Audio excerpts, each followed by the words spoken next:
interrogerons ce soir sur les capacités du travail et des travailleurs à construire un dialogue d'égalité avec le capital et les capitalistes, non seulement en France, mais dans le monde, puisque vous le savez, la mondialisation est en marche.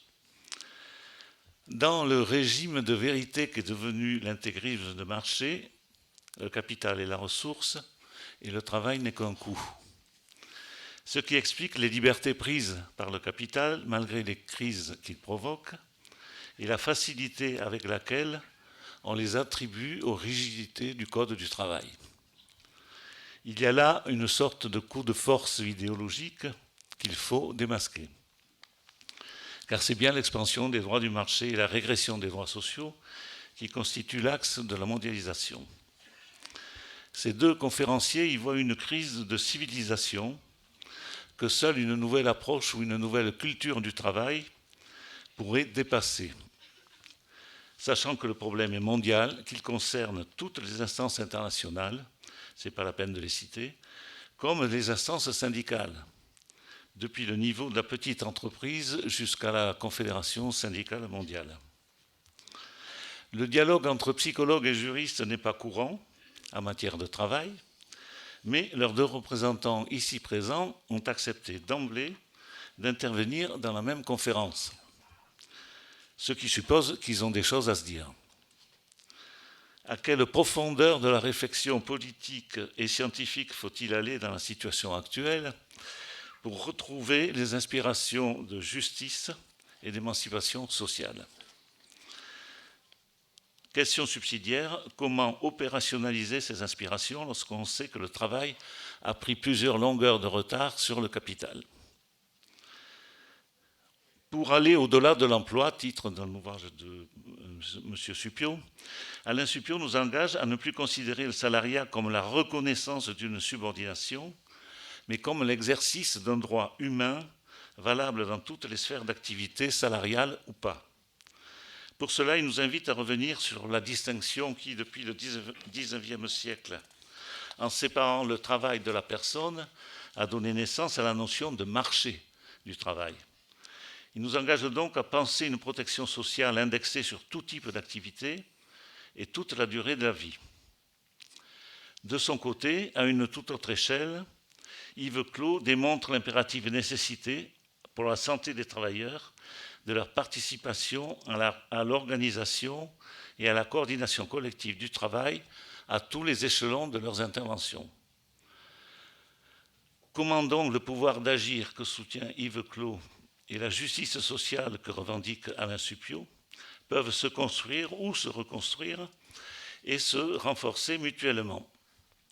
Ce n'est pas un petit défi à relever. Alors, je vais vous présenter maintenant chacun d'eux. Comme tu vas commencer, je commence par toi. Yves Clos, psychologue et professeur à l'Université de Provence de 1990 à 2005. Et depuis cette date, il est professeur au Conservatoire national des arts et métiers et responsable du laboratoire de psychologie du travail. Depuis la publication en 1995 de Le travail sans l'homme, point d'interrogation, Yves Clos ne cesse d'approfondir sa réflexion théorique sur le travail, la fonction psychologique du travail, 1999, avec Vygotsky, 2002, Travail et pouvoir d'agir, 2008. Je ne vais pas tout citer, je cite rien que les choses qui paraissent les plus essentielles, à mon avis, mais bon. Il l'associe à des recherches et des interventions de terrain, souvent à la demande des entreprises, parfois à l'étranger, que l'on peut retrouver dans Le travail à cœur, pour en finir avec les risques psychosociaux, 2010, ou Le travail peut-il devenir supportable, avec Michel Golac, 2014. L'ensemble de ces travaux démontre que l'impossibilité, voire la répression de l'expression au travail, est un facteur de stress qui devient de plus en plus insoutenable pour les individus et les collectifs. Cependant que la gestion managériale tente d'individualiser par la psychologie toute activité ou tout acte de travail collectif, dans le but justement d'affaiblir ces collectifs. Alors que c'est l'organisation du travail elle-même qui fait problème et qui doit être repensée avec la participation des travailleurs. Alain Suppiot, juriste, a été un professeur à l'université de Poitiers puis de Nantes. Il a créé la Maison des sciences humaines de Nantes en 1993, devenue en 2008 l'Institut d'études avancées de Nantes. Il est professeur au Collège de France depuis 2012 et occupe la chaire État social et mondialisation, analyse juridique des solidarités. Après son premier livre, Critique du droit de travail, c'est pas le premier je crois, mais ça fait rien, Alain Supiot a été responsable de la rédaction d'un rapport commandité par la Commission européenne, le livre Au-delà de l'emploi 1999, qui a rassemblé plusieurs juristes européens, trace quelques perspectives fortes d'un renouveau social européen dont on verra 17 ans après, avec sa réédition en 2016, que ces perspectives ont été oubliées, ignorées ou combattues. C'est ce dont il doit nous parler aujourd'hui. Simultanément, Alain Supiot analyse les contextes historiques et culturels qui ont encadré et qui encadrent encore le droit du travail. L'esprit de Philadelphie, 1944, qui paraît en 2010, décrit l'absorption de la justice sociale par le marché. Il a dirigé 2 ouvrages collectifs publiés en 2015, l'un sur le principe juridique de solidarité dans diverses civilisations du monde, l'autre, L'entreprise dans un monde sans frontières, fait l'analyse critique des transformations de l'entreprise qui affectent le statut du travail dans plusieurs pays.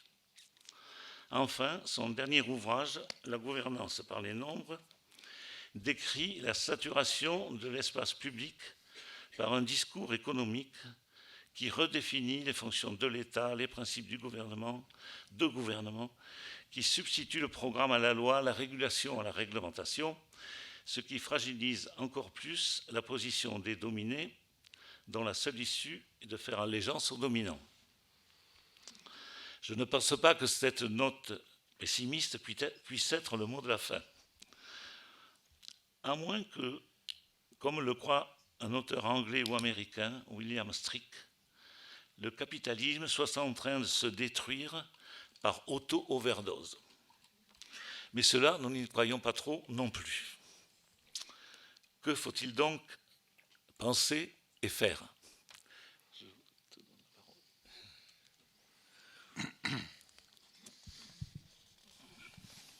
Bien. Alors, écoutez, je propose de ne pas tout compter sur la drogue pour s'en sortir. Alors, je voudrais commencer par d'abord remercier les amis du monde diplomatique de cette invitation. Remercier aussi Alain Supiot d'avoir, comme moi, accepté de participer à l'affaire.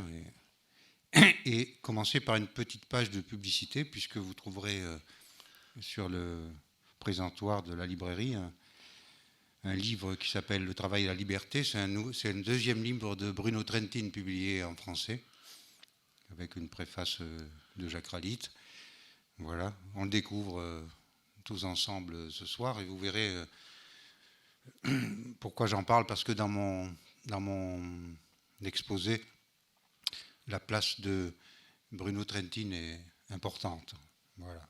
Donc je veux simplement souligner que ce livre est en vente. Voilà. Alors,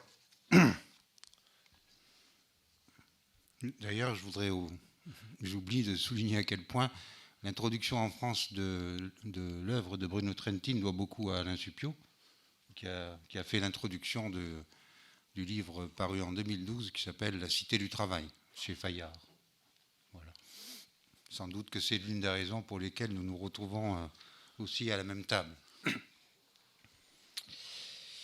Donc je voudrais commencer en rappelant une situation concrète que vous avez tous en tête, au moins si vous lisez les journaux. C'est celle qui peut être regardée vraiment comme un cas d'école. Je veux partir de là pour donner un socle à ce que je veux dire. Ce cas d'école, c'est l'affaire Volkswagen.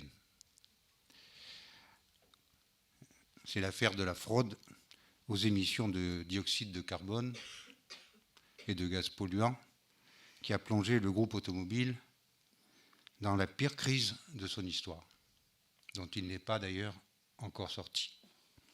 La fraude des moteurs diesel concernait non seulement les émissions d'oxyde d'azote, mais des rejets de CO2 dans l'atmosphère, touchant 11 millions de moteurs, c'est-à-dire 11 millions de véhicules. c'est-à-dire 11 millions de consommateurs. Cette fraude n'était pas un secret chez Volkswagen, comme l'a révélé la presse allemande dès janvier 2015. Un cercle élargi de salariés aurait évoqué dès novembre 2006 l'utilisation d'un logiciel trompeur dans les moteurs pour passer les tests aux émissions. Au sein du département concerné du groupe, la fraude est maintenant considérée comme un acte de désespoir des développeurs, ingénieurs et techniciens ayant fait vœu de silence en sachant qu'il était impossible de respecter les limites officielles d'émissions imposées par les autorités de contrôle. Mis sous une énorme pression par leurs dirigeants pour trouver, d'abord pour le marché américain, un système rapide et peu coûteux permettant de rendre les moteurs diesel propres, ils n'ont pas osé avouer à la direction qu'aucune solution technique légale n'avait été trouvée, paniqués à l'idée de devoir demander une rallonge de moyens pour développer un nouveau système d'échappement. Pour les dirigeants du groupe, en matière de prouesse technique, alors rien n'était impossible. Il n'a pas été utile qu'ils soient même au courant de cette gigantesque manipulation et encore moins qu'ils soient à l'origine de la fraude. Le rapport social de travail ordinaire a suffi. Chez Volkswagen, ça marche comme en Corée du Nord, les camps de travail en moins, dit une célèbre boutade du Spiegel. Comme l'a fait remarquer un expert très bon connaisseur du groupe, on donne des instructions sur les objectifs à atteindre et personne n'ose dire que cela n'est tout simplement pas possible, pas faisable techniquement. Parce que si quelqu'un dit cela, il peut se chercher un nouvel emploi. Vous trouverez cet article dans Le Monde du 7 octobre 2015. Il suffit, pour comprendre tout à fait ce qui s'est passé, de faire une hypothèse complémentaire. Chez les ingénieurs directement concernés, il existe un genre professionnel un peu nécrosé, qui remplit alors sa fonction défensive, un sentiment cultivé d'impunité, voire d'arrogance. Les développeurs se plaisant à penser que les examinateurs du contrôle technique ne sont pas en mesure de débusquer le subterfuge. Parole inutile, impossibilité de dire non. On aurait pu penser que cette culture de la peur serait mise en cause par cette crise aux conséquences financières et commerciales colossales. Mais ce qui s'est passé ne laisse guère d'illusions. Le nouveau PDG a ouvert un programme d'amnistie début octobre 2015 pour encourager les salariés à parler sans crainte pour leur emploi jusqu'en fin décembre 2015, afin de faciliter le travail des enquêteurs et surtout montrer la bonne volonté susceptible de réduire considérablement le montant des amendes. Au total, 50 personnes sur 600 000 salariés se sont manifestées pour faire les aveux attendus. Mais le 30 novembre, cette offre d'amnistie s'est brutalement refermée un mois avant l'autorisation accordée initialement, pour officiellement accélérer l'enquête. À partir du 1er décembre, les potentiels lanceurs d'alerte n'ont pu se servir que du système de médiation déjà en place chez Volkswagen depuis 2005, avec l'efficacité qu'on sait, puisque dès 2011, un technicien avait averti ses supérieurs des irrégularités en cours sans aucun effet. Les connaisseurs du dossier ajoutent que la cogestion allemande avec les syndicats n'a pas permis non plus de regarder la critique du travail par les salariés comme une force de rappel pour l'efficacité industrielle. La routine des rapports de subordination a précipité le gâchis tragique de la performance, même financière, et le sacrifice de la réputation de l'entreprise. C'est que la subordination salariale, prise à la lettre, cette amputation démocratique, a aussi des conséquences pernicieuses sur les dirigeants. En les isolant du monde réel, elle stérilise leur culture, qui peut alors devenir artificielle, capricieuse, ostentatoire et même provocatrice quand la défiance règne, surtout en France. Visiblement, en tout cas, le charisme éventuel d'un PDG chez Volkswagen ne suffira pas pour libérer l'entreprise. C'est tellement à la mode actuellement de libérer l'entreprise. Et pas non plus un statut plus enviable, bien sûr, pour les lanceurs d'alerte qu'on laisse se réveiller sur les effets indésirables et les dérives d'une organisation par ailleurs intouchable. Cette affaire, profondément politique au sens noble du terme, se trouve pourtant dépolitisée, gérée comme un défaut passager à corriger dans une organisation neutralisée.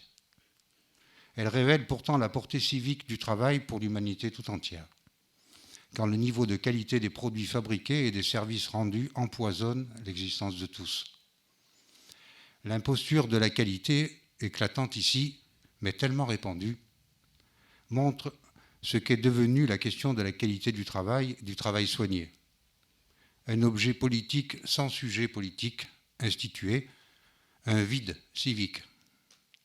Bruno Trentin l'a dit à sa manière, le conflit entre les gouvernants et les gouvernés apparaît en premier lieu et d'abord là où se déroule le travail subordonné. Et c'est là qu'il est d'abord refoulé, quand l'objet même de l'activité est privé de l'institution des conflits qu'il implique, venus du réel sans pouvoir s'y dérober, et qu'il impliquera toujours plus à mesure que le travail de service s'étend. Cette asphyxie dialogique, ce garrottage des conflits autour du travail bien fait, le silence suffoqué de tous ces travailleurs qui baissent la tête après avoir baissé les bras, est un poison insoupçonné pour la démocratie. C'est sans doute la raison essentielle qui explique que la politique se dévitalise et intoxique en retour la vie sociale. La politique officielle refoule ainsi un conflit pourtant explosif entre un travailleur, citoyen dans la police, dans la cité, habilité formellement au gouvernement de la cité, mais privé du droit de rechercher également dans le travail, nous dit Trentin, la réalisation de soi et d'obtenir son indépendance en participant aux décisions qui sont prises sur le lieu de travail. En participant, dit Trentin, aux décisions et pas simplement aux bénéfices. Le travail, son objet, pas ses conditions, est resté pourtant relégué dans l'ombre du droit privé où la citoyenneté est suspendue. Les conquêtes sociales réelles et substantielles du monde du travail, par le biais de ses représentants, ont confié à l'État le soin de le dédommager d'une condition subordonnée. L'essentiel de ces conquêtes a organisé les contreparties et les réparations pour cette citoyenneté suspendue dans le travail. Ce travail regardé, surtout dans l'industrie, comme une malédiction à adoucir ou à venger. Elles se sont focalisées sur les compensations de la redistribution salariale, heureusement d'ailleurs. Mais ces conquêtes sociales compensatoires se sont arrêtées aux frontières, il est vrai bien défendues, du rapport concret de travail. Elles n'ont pas entamé le pouvoir discrétionnaire de l'employeur dans la détermination exclusive de l'objet du travail.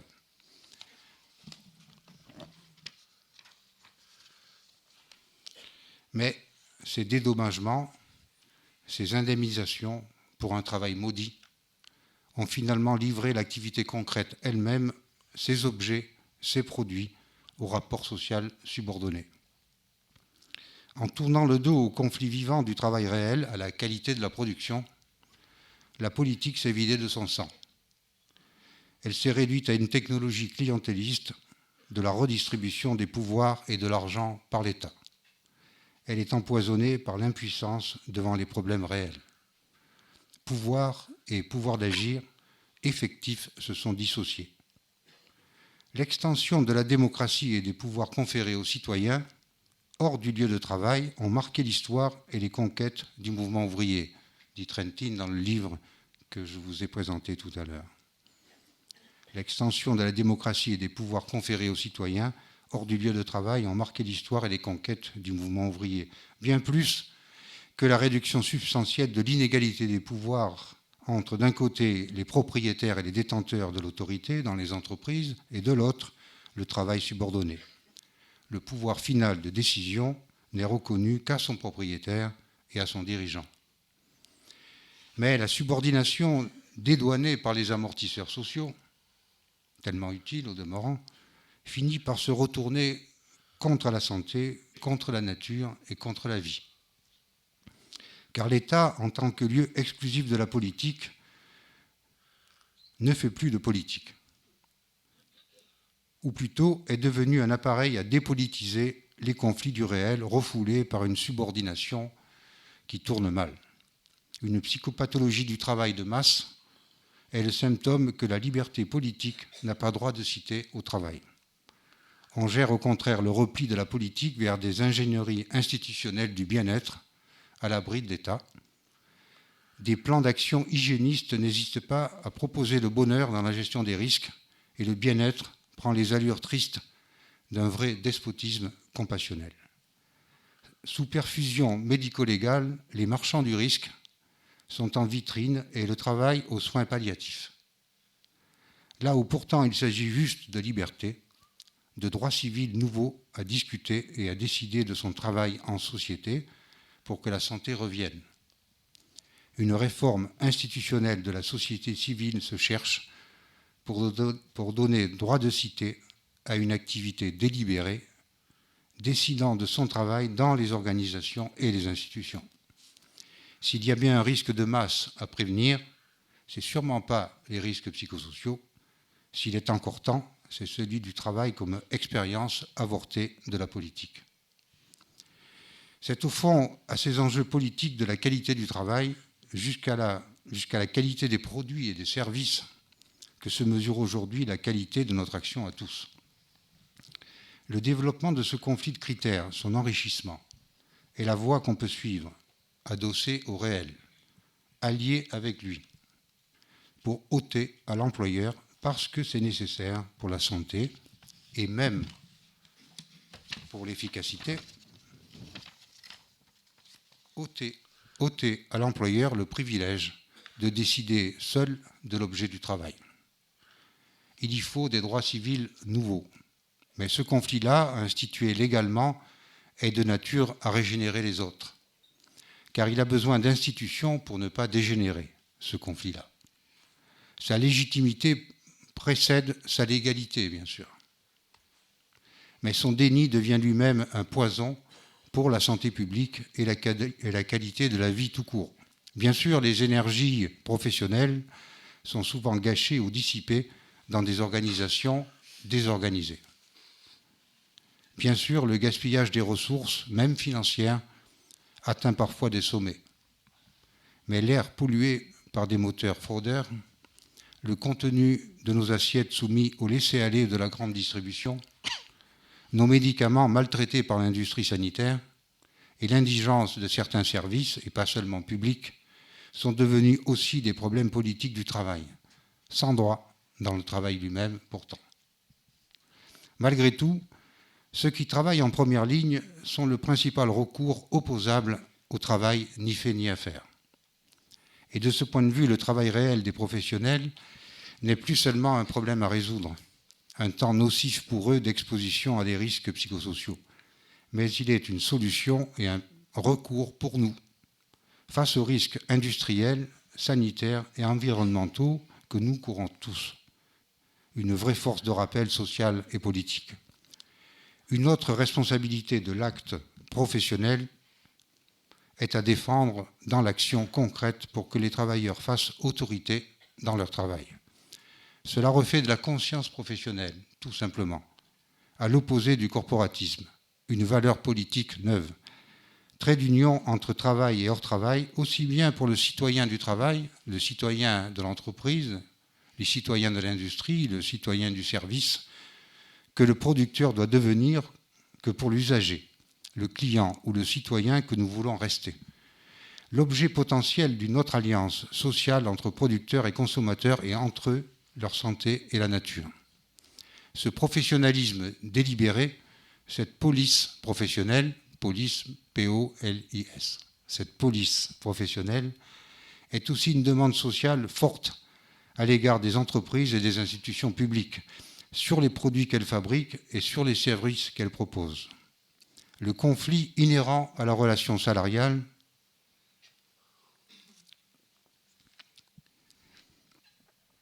maintenant tellement empoisonné en France, a sans doute besoin de nouveaux objets. Il est devenu trop pauvre, refroidi dans des jeux de rôle. Il serait réchauffé par l'institution d'une conflictualité instruite et négociée sur les critères du travail de qualité. Le conflit social sur la qualité du travail n'a pas d'institution. L'instituer pourrait déboucher sur un paritarisme plus riche, trichant moins facilement avec le réel. Sur un système de relations professionnelles rénové, levant le déni de ce conflit qui intoxique aujourd'hui les relations sociales et les dévitalise. On peut penser que ce déni social est le principal risque psychosocial de la période. Santé et pouvoir d'agir ont donc partie liée chez ceux qui travaillent, sans être, au moins de temps en temps, à l'origine de ce qui leur arrive. Le travail est vite indéfendable à leurs propres yeux. Ce qu'il leur faut faire est de plus en plus délié de ce qui compte vraiment pour eux. Leur activité propre est alors désaffectée, littéralement empêchée. On le sait, on peut ainsi perdre sa santé avant même d'en faire une maladie. La passivité qui s'impose à des sujets diminués par un travail ni fait ni à faire empoisonne leur vie. C'est à la rencontre de cette activité contrariée qu'il faut se porter sans trêve ni repos pour éviter de faire de l'entreprise un monde séparé de l'ordre démocratique, pour qu'elle devienne, avec ses normes propres, la nouvelle frontière d'une civilisation en panne. La DARES, au ministère du Travail, a introduit cette thématique du travail empêché dans ses enquêtes et les résultats sont significatifs. 35% des salariés de l'industrie et 37% dans la fonction publique d'État et hospitalière déclarent ne jamais ressentir la fierté du travail bien fait. Bien plus encore que ceux qui disent, environ 10%, d'avoir fait des choses qu'ils désapprouvent.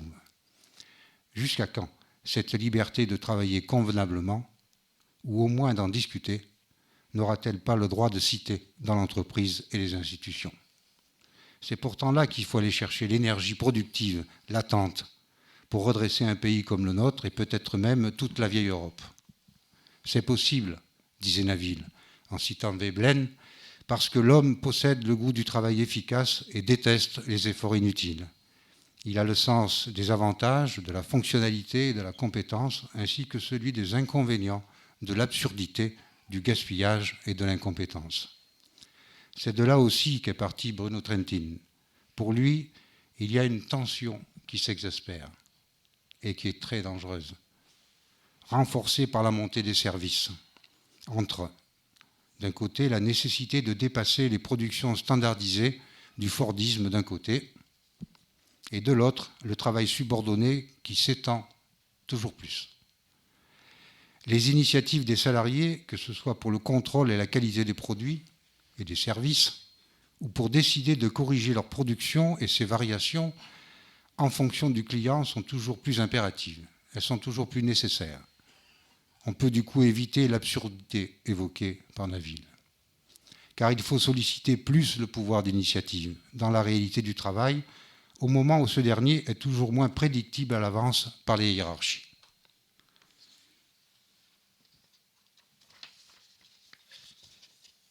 Voilà qui offre certainement des degrés de liberté nouveaux pour la réappropriation du travail d'organisation par les opérateurs et les agents eux-mêmes, pour qu'ils puissent faire valoir leur goût du travail efficace, faire jouer leurs critères propres de qualité du travail. Mais le moins qu'on puisse dire est que ce mouvement est contrarié, que cette initiative prescrite est simultanément proscrite, voire interdite. C'est une crise durable et profonde du travail humain, celle qui fait supporter au travail subordonné, parfois dans la plus grande précarité de statut, de nouvelles responsabilités, sans reconnaître aux travailleurs les droits qu'appellent ces responsabilités. Devoir prendre ses responsabilités tous les jours, sans avoir de responsabilité effective dans la définition de son travail, est un piège pour la santé et un risque pour la qualité du travail. On vaut mieux que ça, commence-t-on à entendre un peu partout.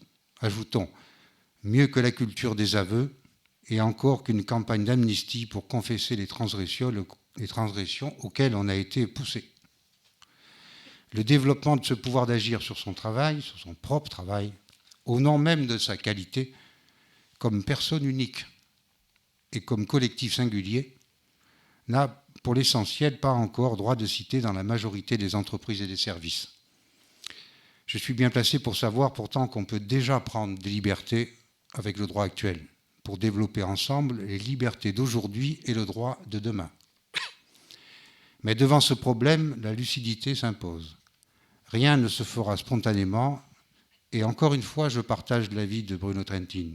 Au contraire, en l'absence d'une initiative syndicale cohérente et capable de susciter auprès des salariés eux-mêmes un consensus durable sur des objectifs crédibles, rétablissant leur autorité sur le travail réel, et sans une intervention publique capable de promouvoir, y compris avec les ressources de la collectivité, l'expérimentation de formes différentes et négociées d'organisation du travail, il est probable alors que la majorité des entreprises, confrontées à la contradiction et aux tensions dont je viens de parler, essaiera de faire face à celle-ci en accentuant et non pas en atténuant les caractéristiques autoritaires de l'usine taylorienne.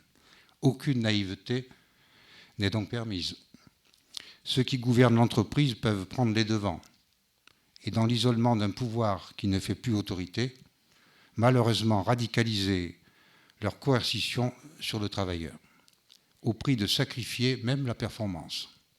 Il n'empêche, du côté des gouvernés, cette fois, et pas des gouvernants, aucune révolte qui se refuse à diriger le nouveau tout en espérant qu'il explose n'a le moindre avenir.